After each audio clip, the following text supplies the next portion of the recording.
চলতে থাকবে। রিয়াদুস সালিহিনের কিতাবে হাদিসে আছে, নবীরা পর্যন্ত দেখা আক্কা বাক্কা খাবে। এরা কারা? উম্মত তো খাবে, খাবেই। ফেরেশতারা বলবে চিনো না বুঝি? ঠিক না, সবাই শেষে আসছে তো কোত্থেকে চিনবা, তোমরা তো ওই সময় ছিলাই না। এটা উম্মতে মুহাম্মাদি, উম্মতে মুহাম্মাদি।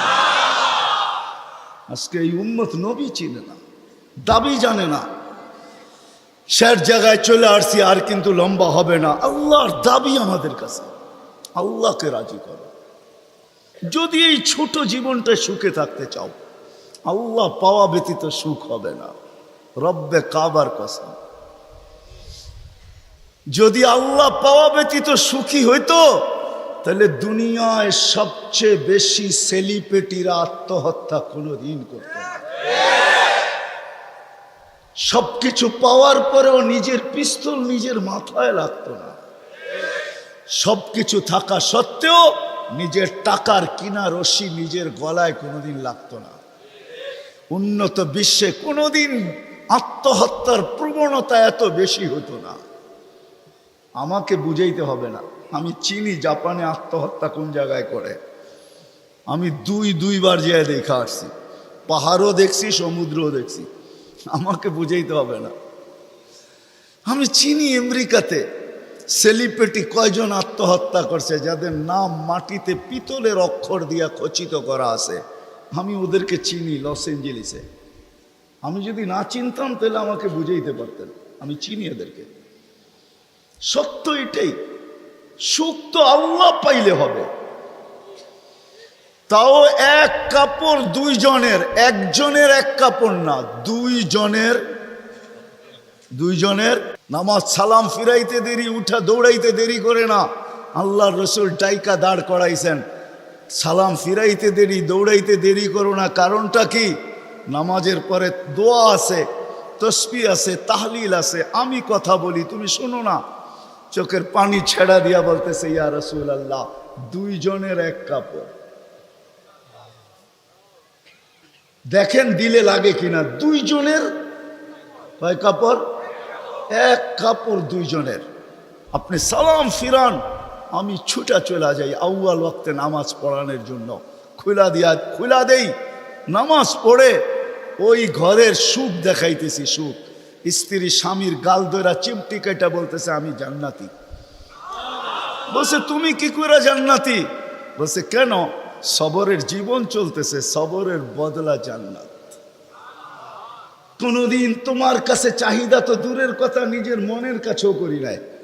অভিযোগ তো তোমার কাছে দূরের কথা, অন্যের কাছে দূরের কথা। মনে মনেও কোনোদিন অভিযোগ করি নাই যে আরেকটা কাপড় আনে না কেন। সুখ এটার নাম। স্বামীর চেহারাটা একটু মলিন হয়ে গেছে, তো স্ত্রী আবার চিমটি কেটে বলতেছে চেহারা মলিন কেন? তুমি জান্নাতে চলে যাবে। আমি তুমি কি আমার মতো স্ত্রী পেয়ে শুকরিয়া আদায় করো না? তো হাসতেছে, বলতেছে পাগলি, একবার ডেলি 100বার। তাইলে শুকুরের বদলাও জান্নাত। দুজনে জান্নাতে যে ফুর্তি করবে। আজকে ইতিহাসের পাতায় খুঁজলে পাওয়া যায়, ইব্রাহিম ইবনে আদহাম রহমতুল্লাহের জীবন অতি অল্প কথায় চেঞ্জ হয়েছে, পরিবর্তন হয়েছে। উনিও কিন্তু রাজা ছিলেন, বলখ নামী এলাকার বাদশাহ ছিলেন, যেটা এখন ইরাকের অন্তর্ভুক্ত। ঐতিহাসিক নাম যদিও বলখ, বর্তমানে ওই নামে তার নাম নাই বিদায়, চিনতে অনেক কষ্ট হয়। তো উনি অনেক কথায় ওনার জীবন চেঞ্জ হয় নাই, অল্প কথায় জীবন চেঞ্জ। রাত্রে ঘুমন্ত ছিলেন, ছাদের উপরে কারো চলার আওয়াজ ওনার ঘুম ভাঙা ফেলছেন। প্রহরীকে বলছেন এই গভীর রাত্রে আমার ছাদে কার পদচারণ, এত জোরে জোরে হাঁটে যে ঘুমই ভেঙে গেল। যা দেখে বাস্তবিকই কেউ হাঁটতেছে, ধরা নিয়ে আসছে, ডাইকা নিয়ে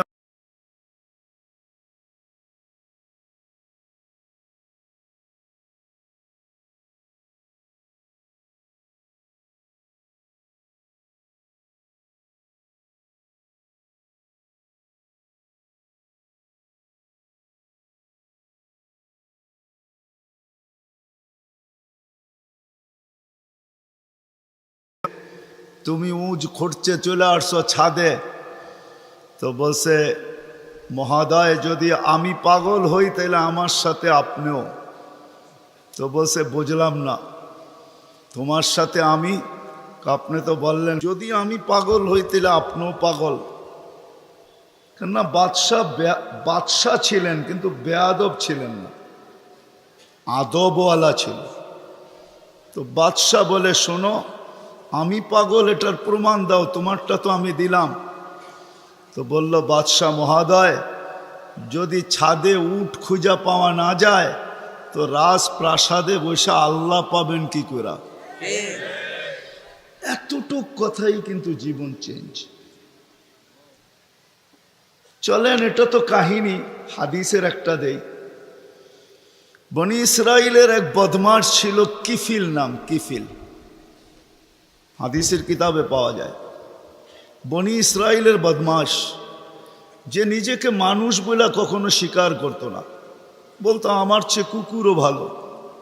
কেননা প্রতি রাত্রে তার যৌন চাহিদা মেটানোর জন্য, ব্যভিচারের জন্য তাকে প্রতি রাত্রে সে খরচ করত 50 থেকে 60 লক্ষ টাকা বর্তমান টাকায়। এক রাত্রে একজনকে ধরে নিয়ে আসছে, কামরায় ঢুকায় দিয়া বলছে আমি প্রস্তুতি নিয়ে আসতেছি। যখন প্রস্তুতি নিয়ে কামরায় ঢুকতেছিল তো দেখতেছে ওই মহিলা এক কোনায় বসে কাঁদতেছে। তো জিজ্ঞাসা করছে, তোকে জোর করে নিয়ে আসি না, টাকা দিয়ে নিয়ে আসছি, কাঁদিস তো কাঁদিস কেন? তো মহিলা প্রতি উত্তরে বলতেছিল, শোন কিফিল, আমি বাজারি মেয়ে না, প্রয়োজনের কারণে তোর হাতে ধরা দিতে বাধ্য হছি। প্রয়োজন যদি এরকম না আসতো তো আমি কোনোদিন তোর হাতে ধরা দিতাম না, আমি তো বাজারি মেয়ে না। বলছে, তাইলে কাঁদিস কেন? বলে, বলতেছি তোকে কেন কাঁদি, শুনবি কেন কাঁদি? বলে, বল কেন কাঁদিস? বলে, কাঁদতেছি এই জন্য যে এই চেহারাটা কালকে আল্লাহকে কি করে দেখাবো। বোঝেন নাই মনে হয়? বুঝলে দিল ফেরা যাওয়ার কথা। আজকে তো আমরা হাজারো গুনাহ করে কোনোদিন ভাবি না যে এই চেহারাটা আল্লাহকে কি করে দেখাবো। রাগ হয় না যুবক, তোমাদের পায়ে হাত রাখি, 24 ঘন্টা নেটের ভিতরে কত গুনাহ করো, নিজের টাকা খরচ করা। বাংলাদেশের প্রত্যেকটা ঘর, গ্রাম নাই, গঞ্জ নাই, শহর নাই, খুব কম ঘর পাওয়া যায় আজকে ওয়াইফাই না আছে, ঠিক না? কি বিনা পয়সায় ওয়াইফাই? আনলিমিটেড গুনাহ করার জন্য ওয়াইফাই, আনলিমিটেড ইন্টারনেট চালানোর জন্য না। যুবকরা বলে আনলিমিটেড দেখতে হয় তো কত টাকা দিয়া নেট কিনবো। আনলিমিটেড গুনার জন্য ওয়াইফাই সবার ঘরে। এই মজমায় একজনও তো বলতে পারবে না এরকম তো আমরা কেউ নাই যে গুনাহ না করি। কি বলেন? হ্যাঁ, মুহাম্মদুর রাসূলুল্লাহর কারণে বেঁচে গেছি। কুরবান যাও মুহাম্মদুর রাসূলুল্লাহর উপরে। এই রসুল যদি আমাদের নবী না হইতেন তাহলে কোনোদিন মনে হয় এই হাদিস আমাদের কাছে আসতো না। আস্তুরুকা ওয়ালাউ তাখশানি, আল্লাহ বলে উম্মতে মুহাম্মাদি, তুই আমাকে ভয় করিস না, কখনো ভাবিসও না যে আমাকে চেহারাটা দেখাবি। তো দেখাবি কি কইরা? 24 ঘন্টা গুনাহ করিস আর আমি 24 ঘন্টা লুকোচুরি খেলতে থাকি, আমি 24 ঘন্টা লুকাইতে থাকি। তুই গুনায় অভ্যস্ত, আমি লুকাইতে অভ্যস্ত। তুই গুনাহ ভালোবাসিস, আমি লুকাইতে ভালোবাসি। তোর কাছে গুনাহ মজা লাগে, আমার কাছে লুকাইতে মজা লাগে। তোর স্বভাব গুনাহ করা, আমার স্বভাব লুকানো। মুহাম্মদুর রাসূলুল্লাহর উম্মত না হইলে মনে হয় এই ঘোষণা হতো না। কুরবান যাও মুহাম্মদুর রাসূলুল্লাহর উপরে। এই মজমায় তো একজনও নাই যে কোনো দিন 1 মিনিটের জন্য ভাবছি যে গুনাহ তো করি, কিন্তু কালকে এই চেহারাটা আল্লাহকে কি করে দেখাবো। আমার কথা মনে হয় বোঝেন না। মহিলা কিফিলকে বলতেছিল, কিফিল আমি বাজারি মেয়ে না, বিপদ তোর হাতে আমাকে নিয়ে আসছে, কিন্তু কাঁদতেছি কেন জানিস? কালকে এই চেহারাটা আল্লাহকে কি করে দেখাবো। বলতে দেরি কিফিলের দিল ছিদ্র হতে দেরি হয় না, ভেদ করতে দেরি হয় না। টাকাগুলা হাতে উঠায় দিয়ে বসে, বোন তোর গায়ে আমি হাত দিব না, তওবা করলাম, কিন্তু তোর কাছে অনুরোধ তুই চোখের পানি দিয়ে আল্লাহকে একটু বইলা দে। ওই রাত্রেই কিফিল মারা গেছে। বাস্তবিক উঠায় দেখেন কিতাবে, সমাজের কেউ ছিল না এরকম যে কিফিলের মাটি তো দূরের কথা, লাঠি দিয়া গর্তে ধাক্কাইতে ধাক্কাইতে ফালাবে, সমাজের কেউ এরকম ছিল না। থুতু দেওয়ার জন্য কেউ প্রস্তুত ছিল না।